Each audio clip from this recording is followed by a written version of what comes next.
সকাল সকাল কেমন লাগছে সবাই কমেন্টে বলো। আজকে খুব ফ্রেশ লাগছে মনে হচ্ছে আমাকে দেখতে।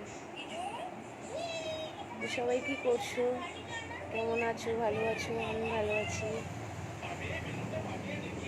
বাইরে প্রচুর বৃষ্টি পড়ছে, নিম্নচাপ হয়েছে বলছিল 3-4 দিন, তো টানা তো বৃষ্টি হবেই। তো সবাই সাবধানে থাকবে, হ্যাপি থাকবে।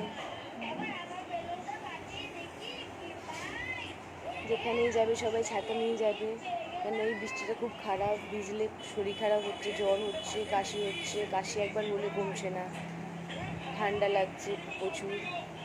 তো ঠান্ডা লেগে গেলে খুব তাড়াতাড়ি কমার চান্স নেই। তো সবাই সাবধানে থাকবে, যেখানে যাবে ছাতা নিয়ে যাবে। সবাইকে very very very good morning, tata, bye bye সবাইকে। পরের ভিডিওতে আবার দেখা হবে।